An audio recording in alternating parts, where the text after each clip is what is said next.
What's up, Buttercups? Welcome to Mean Age Daydream with me, Brian McWilliams. I apologize. I'm coming in so late and so hot because I've just had a day of hell. It's so stressful to the point where I forgot that StreamYard did this crazy crap where they don't. It's like I hit something and now it's in a square instead of the full screen. It's really aggravating. I didn't have time before the show to mess with it and correct it. So I apologize, guys.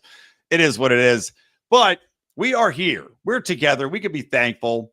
I don't know how many people are even going to watch this show, this late breaking show, because I don't know how many of you have kids out there that are like me, where your kids have just been off school for the whole week, which seems abusive if you're paying for public schooling and you have to work and you're paying for daycare and all these other things. And look, I don't want universal anything, to be very clear. My daycare was open Monday, Tuesday, because we chose a daycare with our money, our hard spent money that is open. The public schools, and I don't remember this ever growing up, ever, closed all week, Monday, Tuesday, Wednesday, Thursday, Friday. Now, when I was in school back in PA, I remember getting a half day on Wednesday, and then you got Thursday and Friday off. To expect people, especially in today's environment where we have been bent over a barrel by these special interests, by the inflationary processes, by regulations, by massive spending overseas, by COVID bailouts, where everything cost 75% more than it did 10 years ago. The public school teachers are like, we don't care. Sorry. Yeah, we know you have to work. We don't care. And now we're going to strike a year and a half from now for higher wages and add, more administrative staff that do nothing. And meanwhile, get out there, try to get your job done, try to do work, try to make money while your kids are home.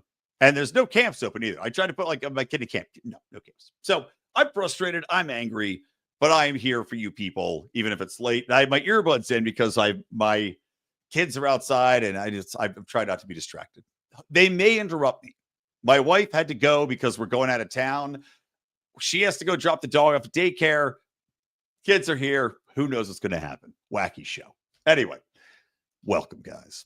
And I do want to remind you, by the way, top of the show, don't forget Woke Word Wars. It's out. It's here. This amazing card game. It has 500 cards. It has 20 trump cards, 100 question cards, 400 answer cards. It's awesome. You can get it within 2 days. Please do check it out. Buy it. It's on Amazon. I linked to it in the show notes. It's fun. What's hilarious is it's fun beyond just conservatives or libertarians. I played it the last 2 weeks with my hyper liberal as you could get, friends and family. Loved it. Loved everything about it. So what can I say? Okay, let's get into the show. Formally, I want to introduce the dumbest legislation I've ever seen in my entire life to you. It is called the Crown Act, and it was ushered in and signed into law by Pennsylvania Governor Shapiro, who was bandied about, by the way, as a potential running mate to Kamala Harris. And the rumor is that she didn't go with Buttigieg because he was gay, and she didn't go with Shapiro because he's a Jew. So I'm not saying that it's right or wrong. I'm saying this is what I heard. Let me see. I'm going to take these. Now I'm going to put them back in. Too annoying.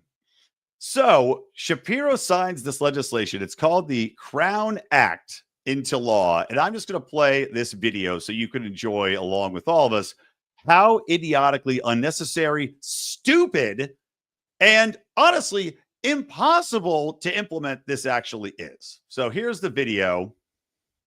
Let's get it going.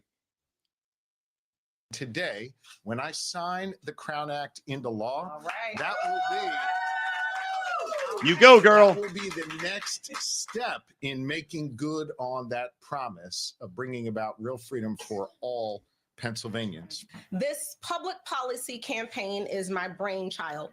In a nationwide effort, I just want to say, calling this a brainchild is like calling RFK's brain worm a brainchild.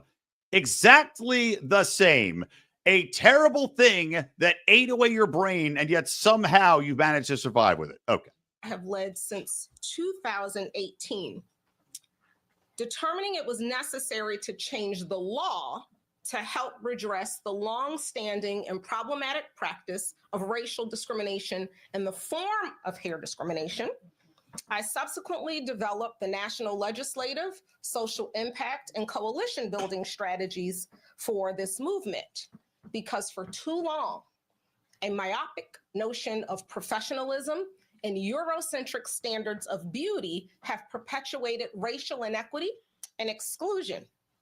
Too many Black children have been suspended and missed what should be valuable instruction time because their hair, worn in ways that are aligned with their racial identity, have been deemed a violation of school rules.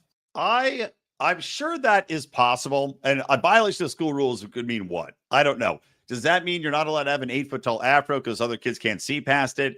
Does that mean that you can't have, I don't know, dreadlocks that are past a certain length? I don't know what that means. I will say I find it hard to believe that this is a major problem that's impacting a massive amount of students. I think a bigger problem that's impacting a mass amount of students in the education system would be the fact that during COVID, all these students failed out. And then also during George Floyd, they said that Black students didn't have to take tests, didn't have to show up, didn't have to attend, excused horrible behavior. That to me is a bigger issue if we're talking about actual outcomes than one kid in a million somehow violating a school's rules on hair. And by the way, I doubt those school rules on hair are specifically about Black or white. I'm sure it's just you're not allowed to have hair past a certain point because they feel like it's a danger, right? Like a girl with long blonde hair, you're probably not allowed to have a hair past a certain point because it'll get stuck indoors. It's a hazard. They don't want to have the liability. And this chick is probably fighting to say you can have hair that's down past your ass if it's dreadlocks. That's just my guess. I don't know. I am a child growing up in the Virgin Islands with natural hair. Natural hair has been braids, twists, locks all my life. That's all I know. As you know, I still have locks. But wearing my natural hair has been all that I know. But as I opened my salon and spoke to different clients that wear braids, that's telling me, Lorraine, I have to take these braids out. I have a job interview. Or Lorraine, I have to cut my locks down because my job says too long. And the recent one was. And again, this is okay. If you're going to a job where if you're working in food service, I would say that, yeah, they probably want you to cut your hair down. Or if you're a job working at an issue where machinery is involved, this is a safety issue. This is not, beyond just the optics of it. This could be a safety issue. And beyond that, I'm sorry. If you're an employer, you're allowed to have standards of hygiene that you can impress on your employees. I mean, remember the Simpsons episode where Mr. Burns made Don Mattingly shave his mutton chops? He kept saying his hair was too long, and he made him shave his entire head off, and they were still too long. You're allowed to do that. You're allowed to have professional standards. So Pennsylvania now is overturning professional standards and individual private business ownership choices on how you want your employees to be hired and represent themselves. This is idiotic. I'm not even going to play the rest of this video. It's so stupid I can't play it. Although, Shapiro, the governor there, is like, this is what freedom's about. I love that I froze on this chick with her wide open eyes. This is ridiculous. You have to be able, as an employer, to tell your employees, no, I don't want to have you wear your shit that's going to get in other people's food or wear it where it looks ridiculous or off-putting. I mean, we're talking about any hairstyle now. They call it their crowns, right? Which is annoying enough. You've seen some of the hairstyles. I'm not saying they're right or wrong. I'm bald. Do you know how much I've been discriminated against because I'm bald? With people just subconsciously going, bald guy. Yes, we're not going to hire him for our modeling campaign. This man's probably not the best guy. He'd be a good candidate for hats. Get the fuck out of here with this shit. It's insane. If you walk in and your hair is 17 different colors and looks like turds, like Carrot Top, by the way, a notable white man who just Google Carrot Top right now. He looks disgusting. It honestly looks like multicolored dog shit is attached to his head. It's horrible. If Carrot Top walks in to Starbucks and goes, hey, I want to work here. I'm Carrot Top. They're going to go, get the fuck out of here, turd head. It's awful. You can't just pass legislation because, oh, it's a perceived discrimination. One out of how many thousand people experiences this? And now you have put all of these employers in a position where they cannot in good faith fire or regulate employees if they decide that they want to go wackadoo with their hair. I mean, I'm not allowed to show up. I'm a bald man. Let's say I want to get some sort of bizarre head tattoo on the top of my skull. Is my employer allowed to say, nope, you're fired because I don't want our clients interacting with the guy who's got a massive head tattoo? Let's say it's Sauron from Lord of the Rings. Let's say I've got Sauron's eye on top of my head. You're allowed to be like, nope, unacceptable. Put a hat on, cover it up, clip it, whatever you do, get it removed. You have to have that ability. We cannot be in a society where every employer has to simply accept and deal with the dumbest options that are on the table.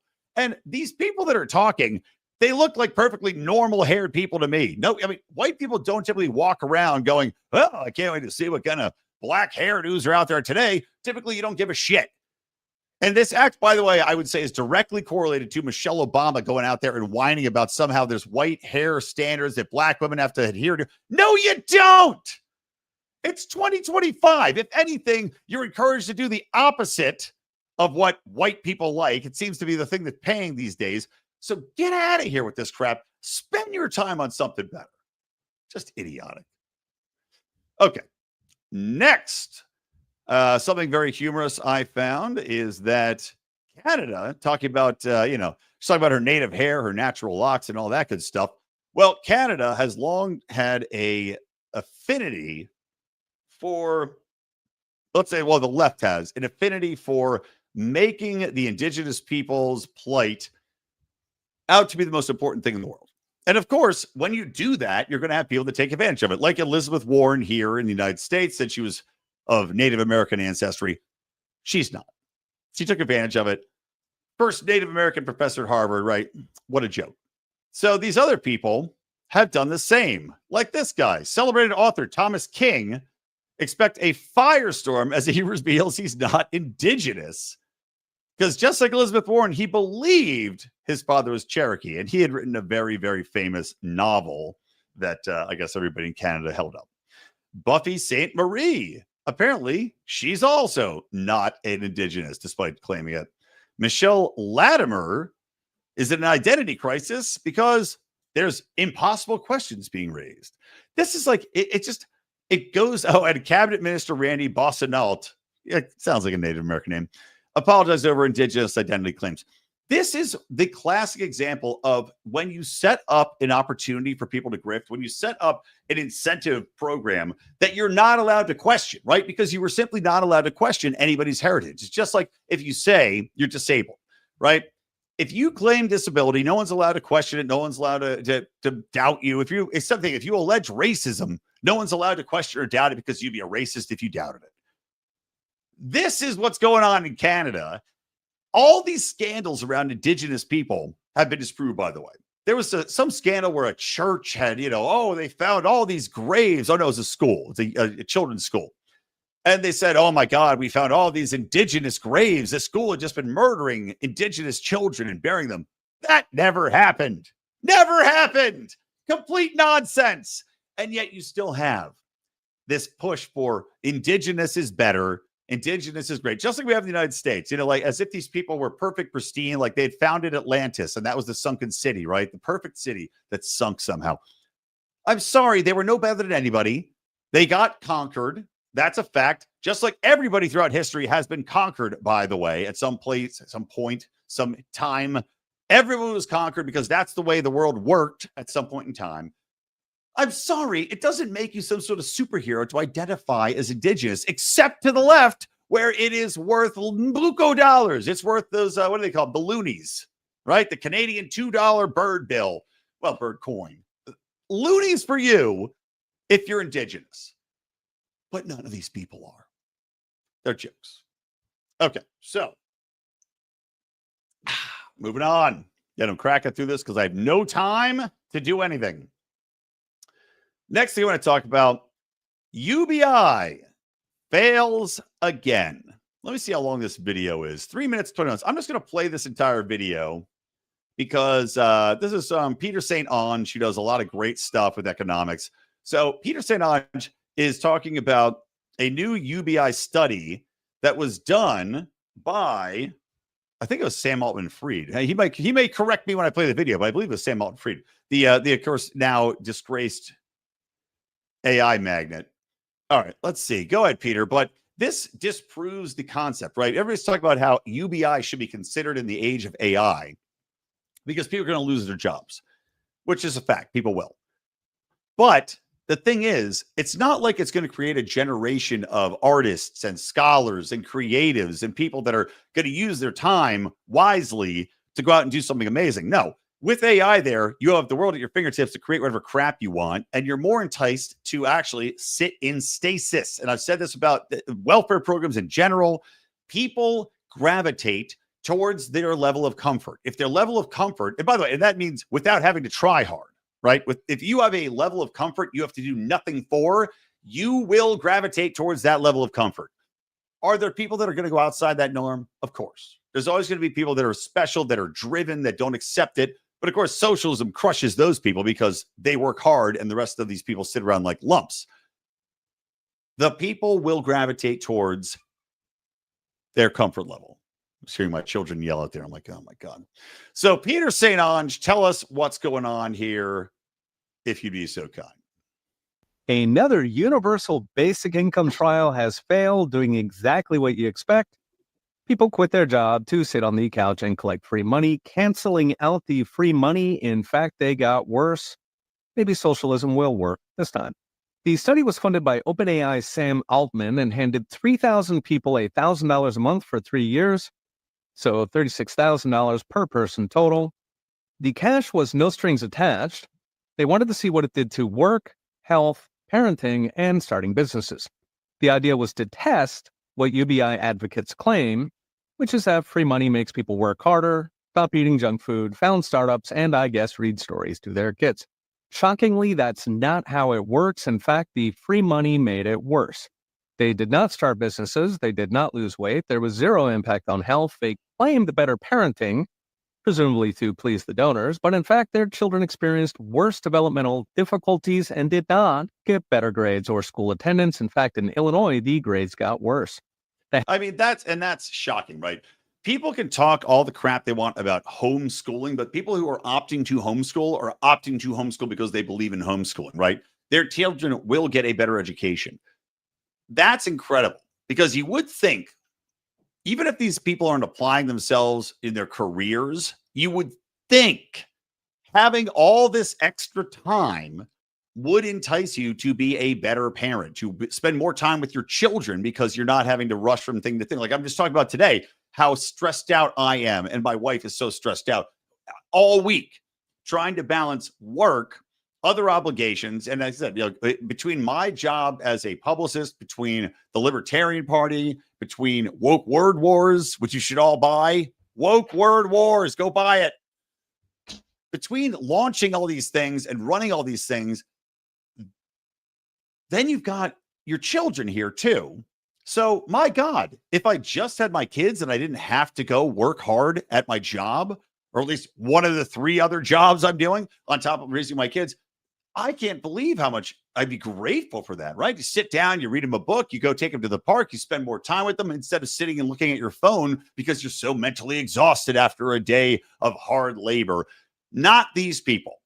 No, these people got so used to, say it with me, used to being comfortable sitting on their couches, watching television, scrolling their phones, that when their kids come home, they don't stop doing that. You're not driven to do that because also part of being driven as a parent, I would hope that everybody's universally driven to make their kids better, right, than them. But there is an issue in that, and I was talking to a good friend of mine actually this weekend about this. There is a major issue with the parenting in that so many parents are not first generation to college. So they take it for granted. And their kids, they're like, well, whatever, they'll end up in college too. They're not driving their kids to be better than they are, right? Because they had it easy. They went to college, they got loans. Maybe they're not having it easy, but still, they're second, third generation going to college. they figure, whatever, you go to college, you get a job.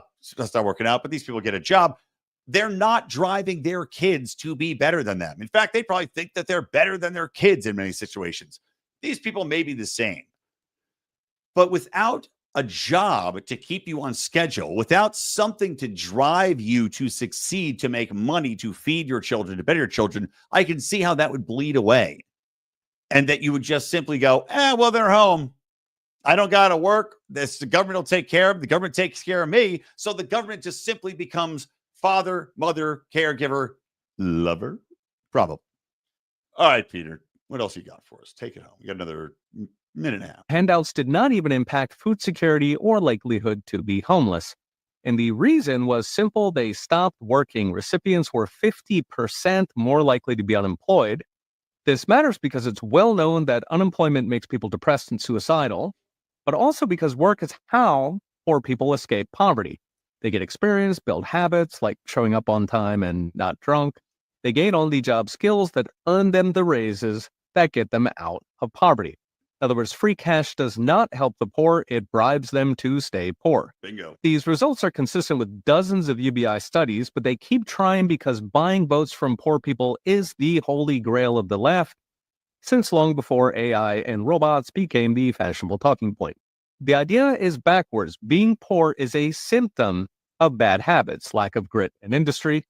Giving them free cash makes it worse. Moreover, the concept of UBI presupposes that jobs are a bad thing. In fact, not only do jobs give people a sense of purpose, they are fundamental to our social fabric.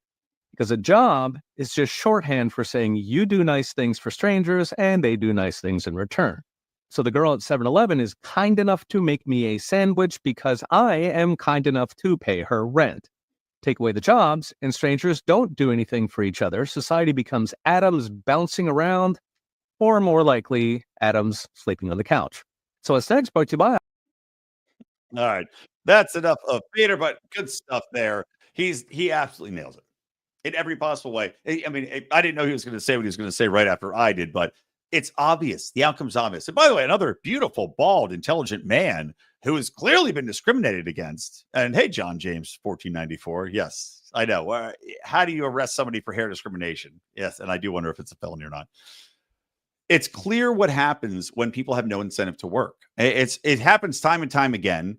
It's insane that these people somehow think that the pattern will not repeat itself, especially in an age where you don't even have to be creative anymore to be quote unquote creative because of AI.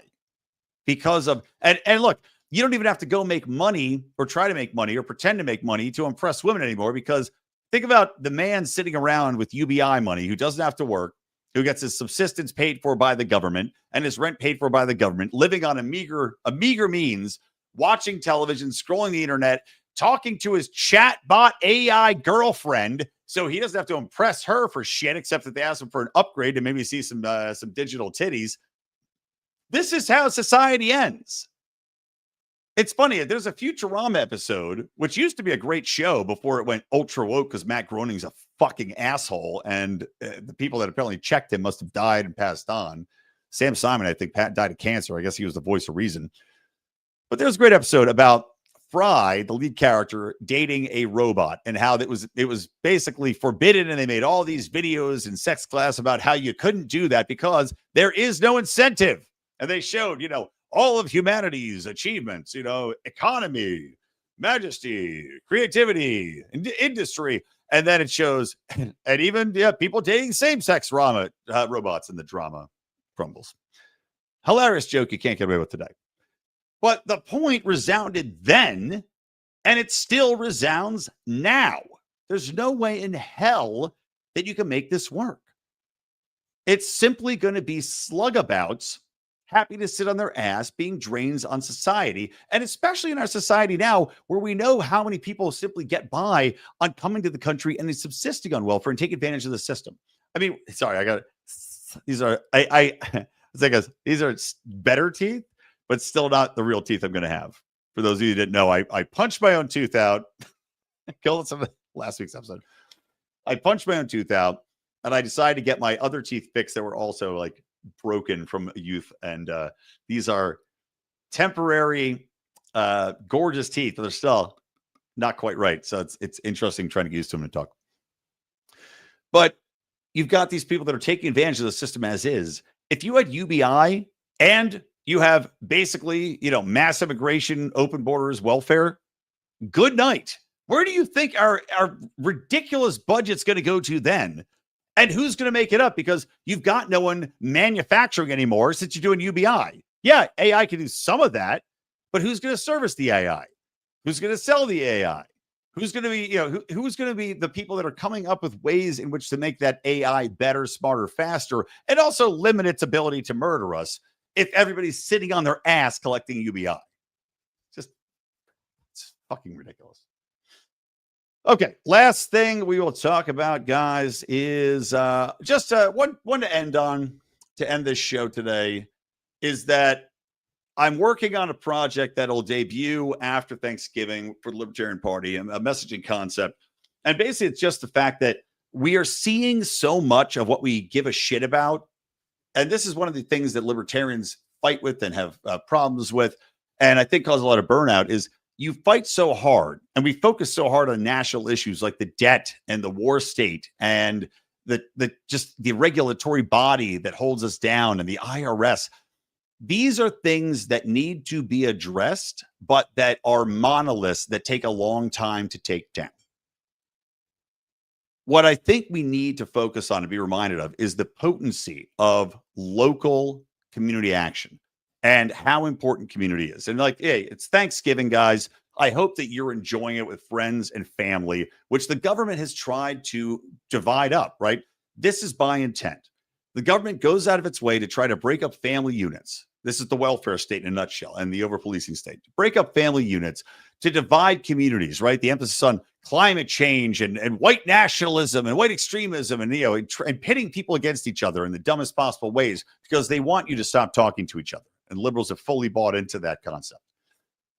They want to break you up because your check on reality and your most important reality, for being honest, is your local community, your friends and your neighbors. These are people that you should depend on, that you should know well, in-depthly, that you should forgive for small things, that you should hold accountable for big things, and who you should, above all, be in communication with and also talk to about what do you want to do with your life, with your community? What do you want your children to grow up in? What kind of environment?